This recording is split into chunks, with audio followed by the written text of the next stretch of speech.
If a T-Rex appeared in North America today, could it cut through the whole food chain and take the continent back? Right now, you've only just broken out of your shell, and you recognize this place at a glance. The Lamar Valley in Yellowstone. You're under a meter long and weigh about as much as a medium dog. You don't know yet what you are, but the genes of a 66-million-year-old apex predator are already stirring inside you, a promise that you were never meant to be ordinary. This is the open grassland they call America's Serengeti, crowded with wolf packs and bison herds. None of that is on your mind right now. Your first enemy isn't a hunter, it's the air. The first breath you pull in is wrong. This body was tuned for the air of the late Cretaceous. 66 million years ago, the world was warm and wet, its carbon dioxide far higher than today's, the air heavier and more humid. What fills your lungs now belongs to a world that has cooled and dried for tens of millions of years. Thin, cold, and strange. Then the hunger hits, so you follow your nose out of the trees. Smell is the one sense you can trust here. The part of your brain wired for scent is enormous, and right now it is screaming a single word: eat. You find a marmot at the edge of a boulder field, fat from the late-season grass, sluggish in the cold morning. You don't charge. Some old part of you already knows better. You lower your head, set each foot down soft, and close the gap one slow step at a time, staying downwind, until the distance is nothing at all. Then you strike. Your jaws catch the marmot across the back, its neck snaps sideways, and one hard shake ends it before it understands it's been caught. You eat fast, swallowing in heaving gulps, and for a few minutes the burning in your gut goes quiet. For prey this size, young as you are, you already kill clean. A few days later, still not really fed, you drift down out of the rocks and onto the open floor of the valley. Flat, exposed grassland that runs all the way to the distant riverbank. Nowhere to hide, nothing to break your line of sight. It's just past noon when you spot a lone gray wolf out in the open. A mammal alone must be a meal. You make the obvious mistake and you charge. The wolf's first reaction is not contempt, it's fear. Something older than memory reads the shape coming at it. The forward-facing eyes, the open jaws, a whole body built around one purpose. Every instinct says run, and the wolf runs, breaking sideways across the slope. You wheel to follow, and that is where the wolf learns the truth. It cuts left, hard and tight, the way it would slip a bear or a rival. You try to match the turn, and can't. Your body is long, your legs are long, and you come around like a ship while the wolf pivots like a knife. The fear starts to drain away. The wolf tests the turn again, closer this time, and watches that huge head swing around a full beat too late. Now it understands. Whatever you are, you cannot corner, and a predator that cannot corner can be taken apart. The wolf stops running. It starts hunting. It darts in at your back leg, bites, tears, and is gone before your head can drop. Then again, from the other side, you spin after a shape that is never where your jaws arrive. In under 3 minutes, there's a row of deep cuts down your legs and flank, and you haven't landed a single bite. The wolf presses in, sensing the kill, herding you toward the broken ground at the valley edge. That is the moment something else wakes up. Cornered, bleeding, out of room, and 100 million years of killing instinct fires at once. As the wolf commits to one more pass, you don't turn to bite. You drop your weight and throw your entire tail through the space the wolf is running into.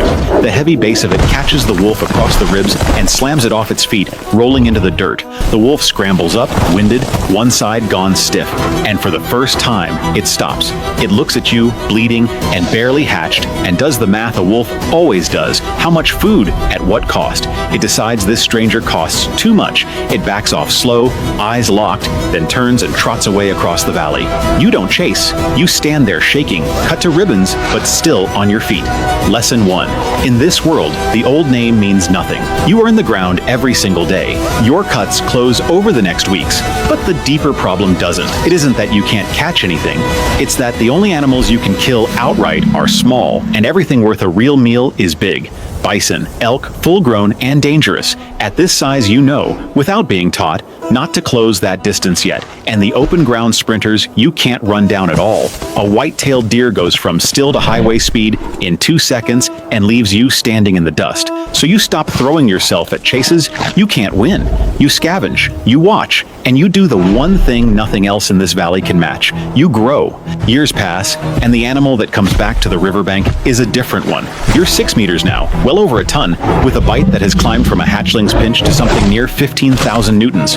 Enough to break a leg, though not yet enough to end a big animal in one closure.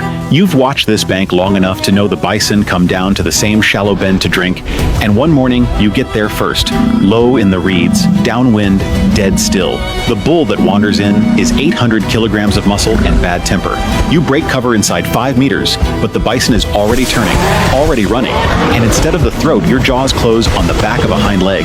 Even that tears a scream out of it. Your bite force alone buckles the leg under it, but 800 kilos in full panic is a weapon of its own. The bull kicks back with everything it has and catches you square in the chest, staggering you 3 steps. You don't let go of the hunt. You come again and again, while the ruined leg drags and the blood runs, and the bull's own weight turns against it. It takes far too long. By the time the bison finally goes down, you're bruised, blown, and certain of one thing: a bite that can cripple an animal this size still can't kill one outright. The strength is coming. It just isn't all the way here. Then the snow comes, and the Cretaceous never had a winter like this. The cold isn't an inconvenience to you. It's a slow shutdown. Your body doesn't manufacture its own heat the way the wolves do. It borrows warmth from the world around you, and when the world turns to ice and the temperature drops past -15, there is nothing left to borrow. Your muscles stiffen, your mind goes thick and slow. Dying on your feet, you do the only thing instinct has left. You hunt for heat. You follow a thread of sulfur on the wind, and the one stretch of ground the snow won't hold, stumbling through a frozen geyser basin until the steam of a hot spring finally reaches you, and there you collapse. For 3 months you lie against that heat like a stone, watching wolves run easy over snow you cannot cross, living on the frozen birds that drop dead at the water's edge. The modern world walks through this season. You barely crawl out the far side of it. But you crawl out, and past the worst filter this land has, the real weapon finally switches on. Most predators here hit a size and stop. You don't. 2.5 meters in the first year, 5 by the third, 8 by the fifth. Your lungs catch up to the thin air. Your slender cutting teeth fall out and grow back thick and deep-rooted, built now not to slice, but to crush. By year 10, you stand 13 meters long and weigh around 9 tons, and you hide from nothing. One afternoon, ranging far north of the valley where you hatched, you catch something on the wind. A sound first, then a smell. You turn toward it and walk, and as the scent of blood thickens, the walk stretches into a stride. You come out of the tree line into a clearing and find the source. A brown bear, one of the largest in the region, hunched over a fresh-killed elk. The bear rears up and roars, big, loud, the oldest threat it owns. Be the most frightening thing here. And the other animal leaves. But that threat was written for this world, and there is no entry in it for you, now stepping into the clearing. You don't roar back.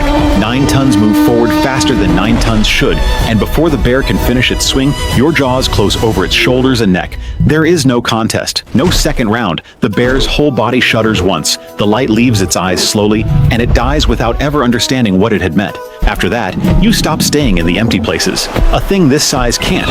You only move forward, and you have to keep killing to keep moving. Your range spreads out of the mountains and down toward the edges of human country, and then into it. On a fenced grazing range one morning, cattle are found dead or simply gone, beside tracks no one can place.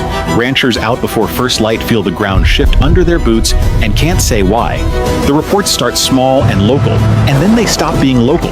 Wildlife officers, then state troopers, then men with much heavier equipment begin moving toward a stretch of country no one will name on the record yet, and at dusk, far ahead of all of them, you climb a high ridge and look down on a land with nothing left on it that can kill you.